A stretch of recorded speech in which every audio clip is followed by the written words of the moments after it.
Mislim, da smo s skupino Šank Rock s fanti spoznali, da smo prišli do neke točke, ko je naše sodelovanje nekako več nesmiselno in smo ugotovili, da je boljše, da gremo vsak svojo pot in vsak počne tisto, kar si želi. Za Bora je to samostojna glasbena pot. Zato, ker se je nabralo ogromno materijala, ki čaka in je prav, da pride med ljudi. To je glasba, ki je po mojem mnenju bila neprimerna za skupino Šank Rock. Skupina Šank Rock ima namreč svojo pot, ki je prav, da se jo drži, dodaja Bor.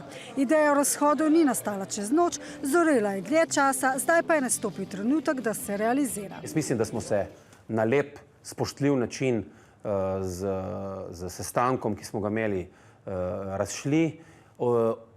Dogovorili smo se, da glede na to, da skupina je kot neka ožja družina, ne bomo intimnih privatnih zadev znotraj ansambla dajali v medijski prostor in javno objavljali. Komaj čaka pa, da javnost sliši njegovo prvo pesem, ki jo bo izdal čez par tednov.